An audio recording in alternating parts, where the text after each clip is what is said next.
یہ بتائیے کہ یہ جو آج کی ڈیولپمنٹ، ڈونلڈ ٹرمپ کا ایک سٹیٹمنٹ ہے کہ جی یہ جنگ بڑی مختصر ہوگی، تو اس کے بعد تیل کی قیمت بہت نیچے آئی ہے، $30 فی بیرل کم ہو کے 120 سے $90 فی بیرل پہ آ گئی ہے. کیا اب پاکستان کے عوام یہ توقع کریں کہ آپ بھی تیل کی قیمت کم کریں گے؟ میر صاحب، سب سے پہلے تو بہت شکریہ، آپ نے اپنے پروگرام میں موقع دیا.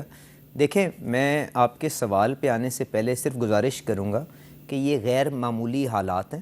اس کے اندر ایک چیز جو ہم نے کوشش کی ہے وہ یہ ہے کہ کسی بھی طرح فراہمی کے اندر کوئی دشواری عوام کو نہ آئے. تو ہمیں جو سارے کا ساری صورتحال ہے اسی پس منظر میں اس معاملے کو دیکھنا چاہیے. اور کیونکہ یہ تھوڑی سی آپ کو صورتحال ڈیولپ ہوتی ہوئی نظر آ رہی تھی، تو جس حد تک جن چیزوں کی ہم ریزرو بلڈ کر سکتے تھے ہم نے وہ ریزرو بلڈ کر لیا. گیس کا جس طرح نہیں کر سکتے تھے، تو جب اسٹریٹ آف ہرمز بند ہوئی تو آپ کو ایک وہ چیلنج موجود ہے جس کو ہم فرق طریقے کے ساتھ ہینڈل کرنے کی کوشش کریں، تو اس سے قدرے بہتر صورتحال میں ہم اس کرائسس کے اندر انٹر کیے تھے. اور آج بھی آپ دیکھیں کہ چھوٹی موٹی کمپلینٹس بالکل جاری ہوں گی، پرائس کے اوپر بالکل تکلیف ہوگی، پر فراہمی کم از کم مل رہی ہے. اور دوسری بات یہ ہے کہ یہ جو تنازع کھڑا ہوا ہے اس کی کوئی اختتام کی ڈیٹ ہمارے سامنے نہیں ہے. لوگوں کی رائے تو ہے کہ جی یہ ہفتے میں ختم ہو جائے گی، 2 ہفتے میں ختم ہو جائے گی، 4 ہفتے میں ختم ہو جائے گی، پر کوئی حتمی طور پہ اس کو بتا نہیں سکتا کہ جی یہ اس تاریخ کو ختم ہو جائے گی. جس کا مطلب یہ ہے کہ آپ کو ایک ٹیسٹ میچ کے لیے اپنے آپ کو تیار کرنا پڑے گا، اور آپ کو جتنے بھی اپنے ذخائر ہیں ان کو ایکسٹینڈ کرنے کی کوشش کرنی چاہیے، اور یہ اپنی سپلائی لائنز کو آپ کو مینٹین رکھنا چاہیے.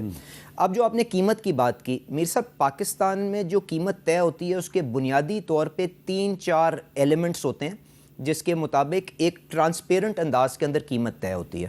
سنگاپور کے اندر S&P انڈیکس کا ایک پلیٹس کا انڈیکس نکلتا ہے جو ڈیلی کوٹ ہوتا ہے فار پیٹرول اینڈ ڈیزل. آپ نے تو S&P اسٹینڈرڈ اینڈ پور، جی بالکل، اور یہ پلیٹس کا انڈیکس اس کو کہتے ہیں، وہ آپ کو اپنی کمپیوٹر کی اسکرین کے اوپر مل جائے گا. برینٹ تو خام تیل ہوتا ہے نا جی، ریفائنڈ پروڈکٹ کی وہ انڈیکس نکلتا ہے، اس کے اوپر صورتحال جو خطے میں چل رہی ہو یا دنیا کے اندر جو صورتحال ہو اس کے اوپر ایک پریمیم ایڈ ہوتا ہے. اس کے بعد وہ پروڈکٹ پاکستان آ جاتی ہے. پاکستان آ کے اس کے اوپر اسٹیٹ بینک سے جس ریٹ کے اوپر ڈالر آپ کو فراہم ہوتا ہے اس کے مطابق وہ روپے میں کنورٹ ہو جاتی ہے. اس کے بعد اس کے امپورٹ کے جو اخراجات ہیں وہ مور اور لیس اسٹینڈرڈ ہوتے ہیں، اس کے اوپر کوئی اتنی رد و بدل نہیں ہے. پر جو بنیادی اس کے اندر چوتھا بڑا حصہ ہوتا ہے وہ یہ ہے کہ حکومت اس کے اوپر ٹیکس کتنا لے رہی ہے یا لیوی کتنی لے رہی ہے. تو ان 3-4 چیزوں کو کوئی آپ کو مجھے بتانے کی ضرورت نہیں ہے کہ تیل کی قیمت کیا بنے گی، آپ خود گھر میں بیٹھ کے نکال سکتے ہیں کہ جی کیا پرائس نکلے گی. اب جو آپ نے بات کی، یقیناً پچھلے ہفتے کے اندر بہت تیزی آئی، بلکہ پچھلے ہفتے سے نہیں، 1 مارچ کو جب ہم نے اس رد و بدل سے پہلے جب قیمت کو طے کیا تھا تو ڈیزل کا جو پلیٹس کا ریٹ تھا، میں پریمیم کی بات نہیں کر رہا ہوں، وہ $88 پر بیرل تھا.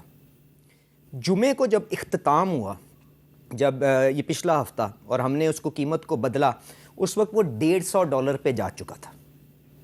اس کے بعد ایک دن منڈے کا آپ کی مارکیٹ کھلی، اس دن اس نے اور بڑھا جب وہ ڈائریکٹ حملے ایران کے اوپر ہوئے، وہ 170 کے اوپر گیا. آج وہ گر کے $150 کے اوپر آ گیا ہے.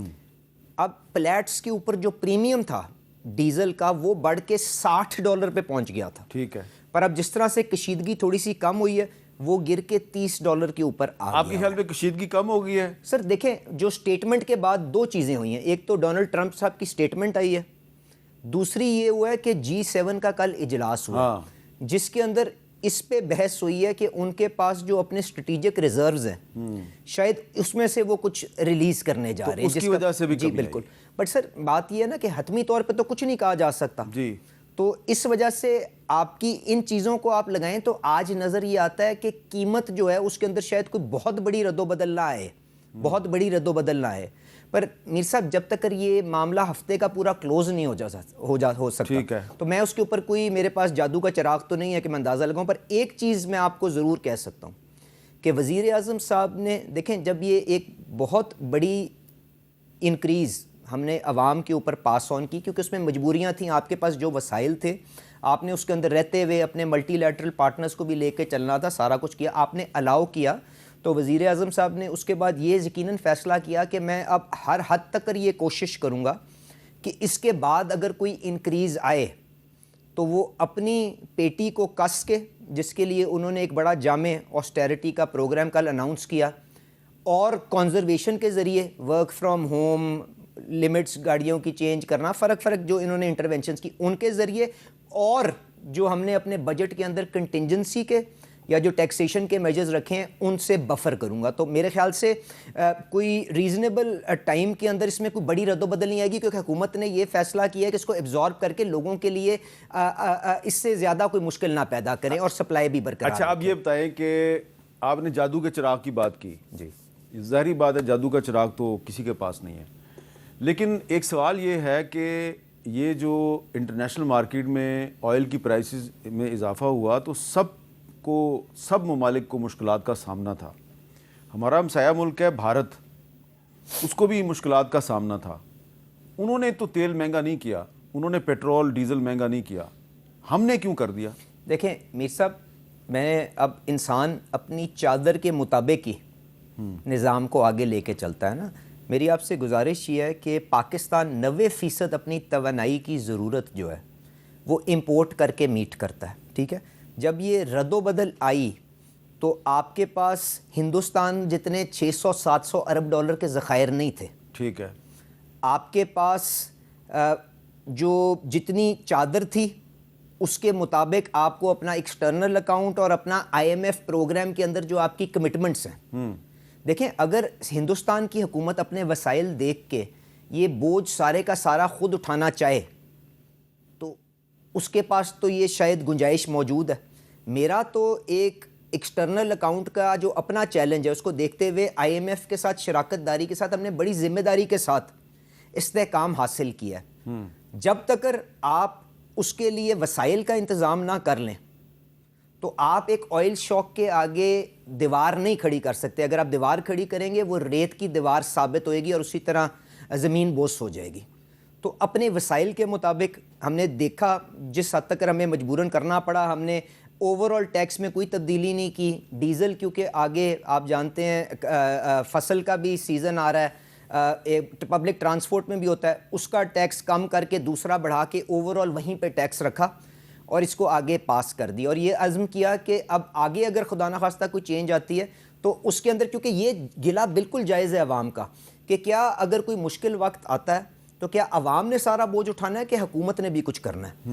تو اس کے لیے جو اقدامات لیے گئے وہ کل آپ نے بھی دیکھ لیا، اور وہ بھی اربوں روپے کے اندر ہے. اور کوئی یہ کیا اچھا اس کا ذرا تھوڑا سا یہ بتا دیں کہ جو وزیر اعظم صاحب نے جو کفایت شعاری کے لیے ایک بہت لمبا چوڑا اعلان کیا ہے، اس سے کتنا فائدہ ہوگا؟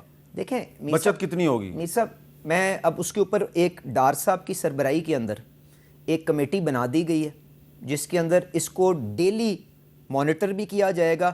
اور ہم کوشش یہ کریں گے کہ ایک ڈیڈیکیٹڈ اکاؤنٹ بنا کے، کیونکہ دیکھیں یہ خالی وفاقی حکومت تو ایک بہت چھوٹا جز ہے اس سارے نظام کا، اس کے اندر صوبائی حکومتیں بھی ہیں. ہم کوشش یہ کریں ساروں کی جو اپنی انہوں نے جو کنٹریبیوشن کرنی ہے اس کو ایک اکاؤنٹ میں لائیں، ٹرانسپیرنٹ انداز کے اندر، آڈیٹڈ انداز کے اندر لوگوں کو دکھائیں کہ جی یہ دیکھیں یہ کفایت شعاری سے ہم نے 10-20 جتنا بھی ارب بنتا ہے اس سے یہ تیل کی بوجھ کو ہلکا کرنے کی کوشش کیا. تو اس کا آج پہلا اجلاس ہوا ہے. ڈار صاحب اس کے اوپر جب آگے لے کے چلیں گے تو آپ کو خود پتہ چل جائے گا. اور اس کے علاوہ میں اور فائنانس منسٹر ایک CM کے پاس جا کے جو لوگوں کا یہ گلایا کہ آپ نے بڑی دیر سے یہ اناؤنسمنٹ کی. دیکھیں میر صاحب، میں وفاقی حکومت میں بیٹھ کے اگر کچھ بھی فیصلہ کر لوں، میں یہ فیصلہ کروں میں بنگلہ دیش کی طرح 2 لیٹر پہلی پیٹرول دوں گا، حامد میر صاحب کے پاس جو مرضی گاڑی ہو میں صرف 10 لیٹر ان کو پیٹرول دوں گا، تو میں اس کو جا کے عمل درآمد کس طرح کروں گا؟ مجھے صوبائی حکومتوں سے بات کرنی ہے تو ان سے مشورہ لینا، کفایت شعاری کے اندر ان کا مشورہ لینا، کنزرویشن کے لیے لینا کہ کتنے لوگوں کو آپ نے دفتر میں بٹھانا ہے، کیا کرنا ہے.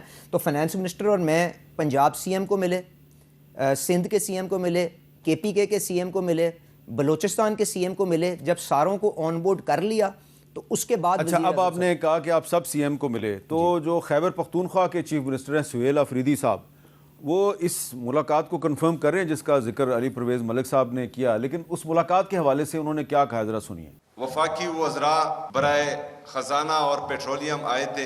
وفاق کی طرف سے یہ ایک اچھا قدم ہے کہ وہ صوبوں کو اعتماد میں لیں ہر موقع پر انہوں نے جو 2 تجاویز پیش کی تھی، اس میں پہلا جو 55 روپے اضافہ تھا، وہی حکومت نے اس کو یکسر مسترد کر دیا ہے۔ 12 ارب روپے کے جیٹ طیارے لیے جا رہے ہیں اپنی شاہ خرچیوں کے لیے، لیکن بوجھ جو ہے وہ انہوں نے پاکستان کی عوام پر ڈالنا ہے۔